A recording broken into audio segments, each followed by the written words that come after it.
The dust swirled around Clara's torn skirts as she stumbled against the weathered hitching post, her knees buckling beneath her. 3 days without food had hollowed her cheeks and dimmed her once bright blue eyes to pale shadows. The coins in her reticule, her last 2 pennies, clinked mockingly as she pressed her face against the rough wood. "Please," she whispered to the passing boots, her voice cracked like autumn leaves. "Just a crust of bread, anything."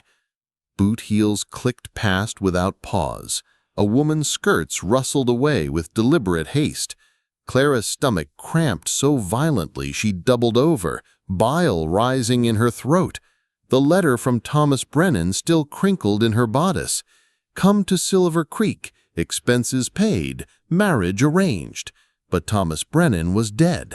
Cholera, the station master had said with a shrug, as if her entire future hadn't crumbled with those words. She'd been Clara Elizabeth Whitmore in Boston, daughter of a failed merchant, bred for drawing rooms and watercolor painting. Now she was nothing, a cast-off bride with nowhere to go and no money for passage home. The other passengers from the westbound train had melted away into their planned lives, leaving her stranded like driftwood after a storm. The sun hammered down mercilessly on Silver Creek's Main Street. Clara pressed her cheek to the hitching post, feeling splinters catch her pale skin. Her traveling dress, once deep blue wool trimmed with ivory buttons, now hung limp and stained with the dust of 3 states. The matching hat had been sold in Dodge City for a meal that seemed like a lifetime ago. She closed her eyes, remembering her mother's parlor with its rose-patterned wallpaper and the way afternoon light streamed through lace curtains. Mrs. Whitmore had been horrified when Clara announced her intention to marry a stranger in the Arizona Territory. "Ladies of our station do not become mail-order brides, Clara." But ladies of their station also didn't watch their fathers drink away the family business or face eviction notices pinned to their front doors. The advertisement had seemed like Providence. Respectful rancher seeks refined wife. Good Christian woman for companionship and homemaking. Serious inquiries only. Thomas Brennan's letters had been proper and kind, speaking of his small but prosperous ranch, his hope for children, his loneliness in the vast territory. She'd pictured a sturdy, gentle man with kind eyes and work-roughened hands. Instead, she'd found a grave marker and a town full of strangers who looked through her like she was made of glass. A shadow fell across her face. Clara looked up through her tangled auburn hair to see moccasins, not boots, planted firmly in the dust before her. Her heart lurched. Apache! She'd heard the whispered warnings on the train, the stories of raids and captives, but exhaustion had drained even her capacity for fear. The man crouched down, bringing himself to her eye level. His face was lean and weathered by sun and wind, with high cheekbones and eyes the color of dark coffee. He wore a blue cotton shirt and denim pants like any cowhand, but silver concho buttons caught the light at his collar, and his long black hair was tied back with leather cord. "When did you last eat?" His voice was quiet, accented, but clear. Clara's mouth worked soundlessly. Of all the questions she'd expected, this simple kindness undid her completely. Tears she'd been too dehydrated to shed suddenly spilled down her cheeks. 3 days, she managed. He studied her face with an intensity that made her feel seen for the first time since arriving in this forgotten place. Then he stood, reaching into his pocket. "Come," he said, extending a strong brown hand. "There is food." Clara stared at his outstretched palm. Every story she'd ever heard about Apache warriors flickered through her mind, but starvation was a more immediate threat than folklore, and something in his steady gaze promised safety rather than harm. She placed her trembling white fingers in his steady brown ones and let him pull her to her feet. Walking proved more difficult than Clara had anticipated. Her legs shook with each step, and twice the Apache, He told her his name was Joseph, Joseph Crow Feather, steadied her with a gentle hand on her elbow. He led her not to the saloon or hotel dining room where she'd been refused service, but to a small adobe house at the edge of town where smoke curled from a stone chimney. "My sister," he explained, seeing her hesitation, "Maria. She makes good stew." The woman who answered the door looked to be about 30, with Joseph's high cheekbones and intelligent eyes. She wore a simple brown dress with her black hair braided down her back, and when she saw Clara's condition, her expression immediately softened to concern. "My God," she breathed, then spoke rapidly to Joseph in a mixture of English and what Clara assumed was Apache. He replied in the same fluid combination, his voice low and urgent. Maria nodded and stepped aside, gesturing Clara into the warm interior. The house was small but immaculately clean, with hand-woven rugs on the floor and painted pottery on rough-hewn shelves. The smell of beef and vegetables simmering in a large pot made Clara's knees nearly buckle again. "Sit," Maria commanded, gently guiding Clara to a wooden chair beside the small table. "Joseph, bring water."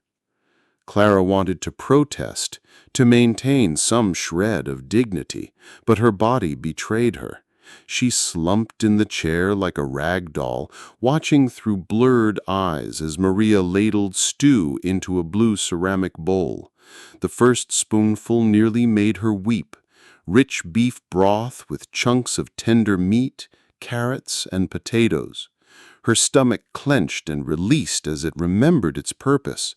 "Slowly," Joseph cautioned, settling into the chair across from her. "Too fast will make you sick." Clara forced herself to take small bites, though every instinct screamed at her to devour the entire bowl.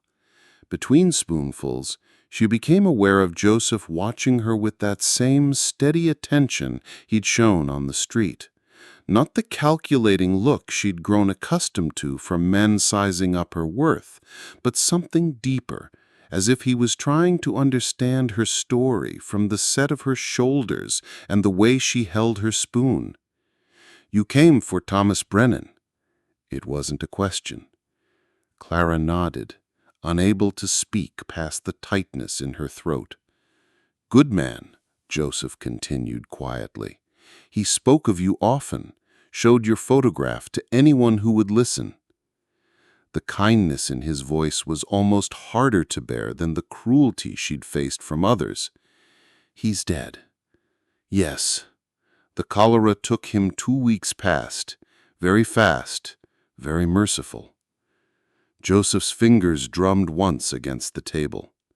"He would be angry to see how the town has treated his promised bride." "I'm nobody's promised bride now. I'm nothing at all." Maria made a sharp sound of disapproval and said something to Joseph that made his jaw tighten. He replied in their mixed tongue, his voice carrying an edge Clara hadn't heard before.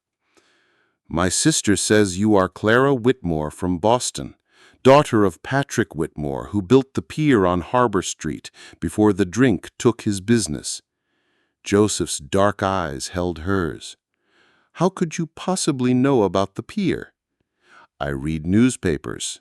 Eastern papers come through with supply trains." Joseph's slight smile transformed his stern features. "I am Apache, not ignorant." Heat flooded Clara's cheeks. "I didn't mean—" "You meant exactly what most people mean. It does not offend me. I am used to being underestimated." Something in his tone made Clara study his face more carefully. There was intelligence in those coffee-dark eyes and education in the precise way he chose his words. This was not the savage warrior of dime novels, but a man who read newspapers and spoke 3 languages, and whose sister kept a home that could grace any eastern city. "Why are you helping me?" she asked. Joseph was quiet for a long moment, then stood and walked to the small window overlooking the street. His shoulders were broad beneath the blue cotton shirt, and Clara found herself noticing the confident way he carried himself, like a man who knew his own worth regardless of others' opinions. "Thomas Brennan was my friend," he said finally, "the only white man in this town who treated me as an equal. When others crossed the street to avoid me, he would stop to talk about the weather, about cattle, about books." Joseph turned back to face her. He would not want his bride to starve in the street while his neighbors looked away. The simple decency of it broke something loose in Clara's chest. She had traveled 2,000 miles expecting to find sanctuary in marriage to a stranger, only to discover that salvation wore a different face entirely.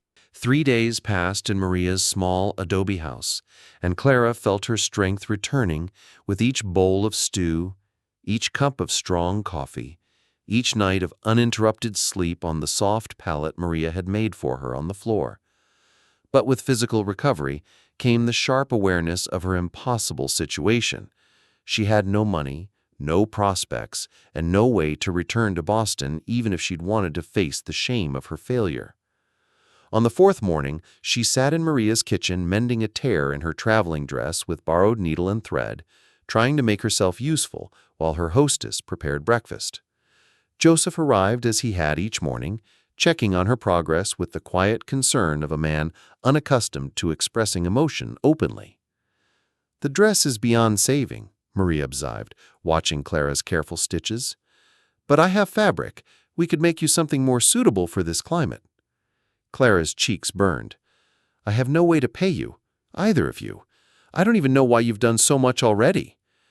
"Because it is right," Joseph said simply, settling into his customary chair, "and because you remind me of someone."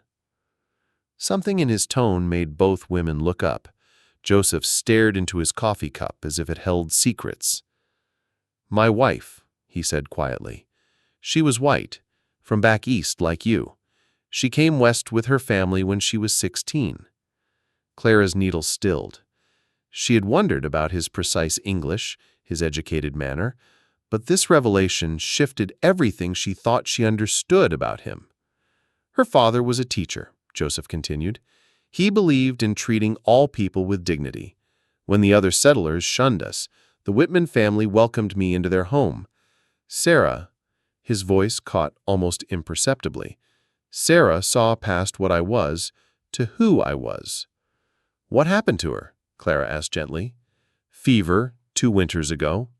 Same fever that took our son." Joseph's fingers tightened around his cup. "She made me promise to remain part of both worlds, Apache and white, to bridge the gap she believed could be crossed." The kitchen fell silent except for the crackling of the fire. Clara felt tears prick her eyes, understanding now the depth of his kindness to a stranger. She was not just Thomas Brennan's failed bride, she was an echo of his own lost love. "You must think me terribly foolish," Clara said, "traveling so far to marry a man I'd never met. No more foolish than Sarah choosing to marry an Apache when her own people warned against it." Joseph met her eyes. "Sometimes the heart knows what the mind cannot understand." Over the following days, a routine developed. Joseph would arrive each morning to share coffee and conversation before heading to his work at the livery stable. He learned he was part owner of the business, despite the fact that most townspeople preferred to pretend he was merely hired help. In the afternoons, while Marie attended to her own work as a seamstress, Joseph would return to teach Clara practical skills: how to identify edible plants, how to preserve meat, how to read weather signs in the sky. "These things Sarah never learned," he explained one afternoon as they walked the scrubland outside town. Clara, now dressed in a simple brown skirt and white blouse Maria had sewn for her. "She depended too much on others, and when the hard times came—" He didn't finish the sentence, but Clara understood. The frontier demanded self-sufficiency that drawing-room education had never provided. She found herself listening intently as Joseph spoke about the land, about survival, about reading the subtle signs that meant the difference between life and death in the territory. "You're preparing me," she realized during one of these lessons, "teaching me to survive on my own." Joseph nodded. "The stage runs east twice a month. If you want to return to Boston, I will find the fare somehow." "And if I don't want to return?" He was quiet for a long moment, his dark eyes scanning the horizon where purple mountains met endless sky. "Then you must learn to live as the land demands. There are no drawing rooms here, Clara, no servants or social calls, only what you can build with your own hands." Something in his tone made her study his profile.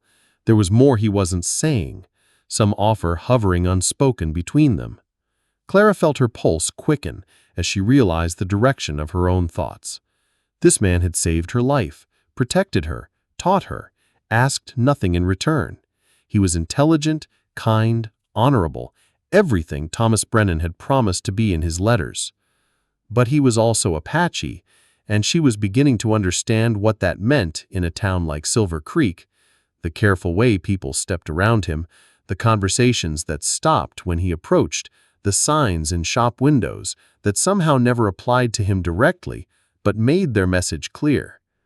Joseph Crow Feather lived in two worlds and belonged fully to neither. "What about Sarah's family?" Clara asked. "Do they still live here?" "They moved on after she died, said there was nothing left for them in Silver Creek." Joseph's jaw tightened almost imperceptibly. They were not wrong. Clara felt a stab of anger on his behalf, and the intensity of her reaction surprised her. When had she begun to care so much about this man's pain? "Their loss," she said firmly. "Anyone who can't see your worth is a fool." Joseph turned to look at her then, and something shifted in his expression, surprise giving way to something warmer, more complex. "Be careful, Clara Whitmore. Such words could be misunderstood." "Could they?" she asked quietly. The confrontation came on a Tuesday morning when Clara was hanging laundry behind Maria's house. She heard the horses first, then the voices, angry, slurred with drink despite the early hour. "We know she's in there, Maria." The voice belonged to Dale Hutchins, the town's self-appointed moral authority and owner of the largest general store. "That white woman's been living in sin with your heathen brother for near 2 weeks." Clara's blood turned to ice. Through the gap between the hanging sheets, she could see 4 mounted men, including Hutchins and his son Billy. Their faces were flushed with righteous anger and morning whiskey. "Send her out," another voice shouted. "Decent folk won't stand for this corruption." Maria appeared in the doorway, her spine straight as a rifle barrel. "Clara is my guest. She has done nothing wrong." "Nothing wrong?" Hutchins's laugh was ugly. "Living unmarried with a savage? That's an abomination before God." Joseph's voice cut through the commotion like a blade. "You will speak respectfully to my sister, or you will leave." Clara's heart lurched as she saw him emerge from the stable, moving with the fluid grace of a predator. But she also saw what the mounted men saw. 1 Apache against 4 armed whites, odds that could turn deadly in a heartbeat. "There he is," Billy Hutchins pointed an accusing finger, "the red devil who's corrupting our women." "I have corrupted no one," Joseph said quietly, but Clara could hear the steel beneath his calm words. "Clara Whitmore is under my protection as Thomas Brennan's intended bride. I suggest you remember that Thomas was well regarded in this town." "Thomas is dead," the elder Hutchins spat, "and his intended has become a whore." The word hit Clara like a physical blow. She stepped from behind the laundry line, her chin raised despite the trembling in her hands. "I am no man's whore," she said clearly. "I am a woman who was starving, and these good people fed me. If that offends your Christian sensibilities, perhaps you should examine your own souls." "Listen to her," Billy Hutchins sneered, "already talking like a savage lover." That's when Joseph moved. One moment he was standing still, The next, he had Billy by the shirt front, hauling him down from his horse with strength that belied his lean build. Billy hit the ground hard, dust puffing around him. "You will apologize," Joseph said, his voice deadly quiet. "To the lady and to my sister." "Like hell I will!" Billy scrambled for the gun at his hip. "Stop!" Clara's voice cracked like a whip. Every eye turned to her as she stepped forward, placing herself between Joseph and the mounted men. "Enough blood has been spilled over me." "Clara, no," Joseph warned, but she ignored him. "Mr. Hutchins," she addressed the elder man directly. "You're right. I cannot continue to impose on this family's hospitality, but neither can I return to Boston with no means of support." She took a deep breath, feeling the weight of the moment.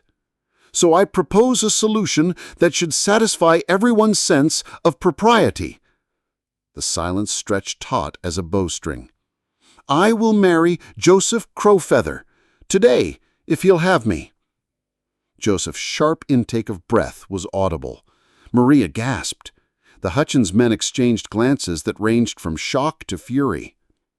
"You can't be serious. A white woman marrying a redskin? It ain't natural." "It's perfectly legal," Clara replied steadily, "and it removes any question of impropriety. Unless, of course, you're suggesting that marriage itself is sinful." Before anyone could respond, Joseph stepped up beside her.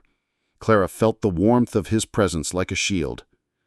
"The lady honors me with her proposal," he said formally, "but she should understand what she offers.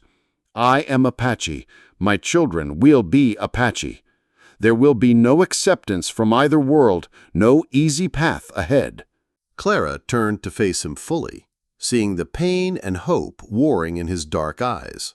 This good man who had saved her life, who had asked for nothing but given everything, who lived each day bridging two worlds with quiet dignity. "There has been no easy path for either of us," she said softly, "but perhaps we can walk a difficult one together." Joseph studied her face for a long moment, searching for doubt or fear or the kind of desperation that makes people cling to poor choices. Whatever he saw seemed to satisfy him. "Then yes," he said quietly, "I will marry you, Clara Whitmore.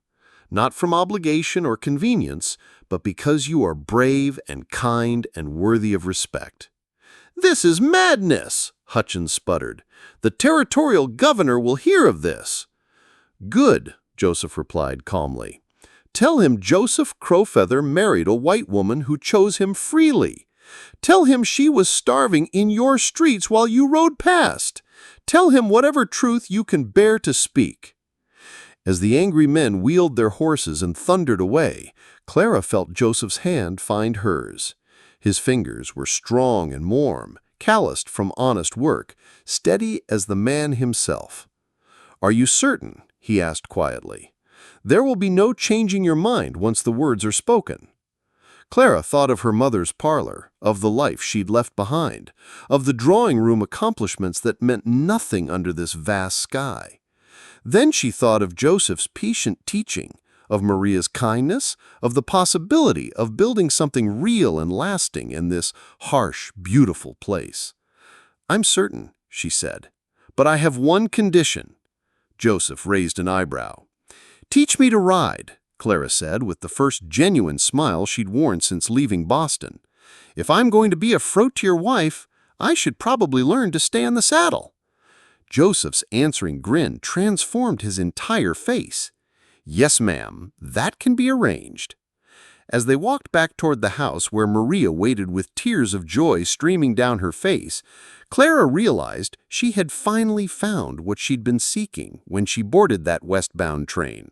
Not the marriage she'd planned, but the life she'd never dared to imagine, built on respect instead of desperation, on choice instead of circumstance, on love that grew from understanding rather than mere convenience. The sun blazed overhead in a sky so blue it hurt to look at directly, and Clara Elizabeth Whitmore stepped forward into her new life without once looking back.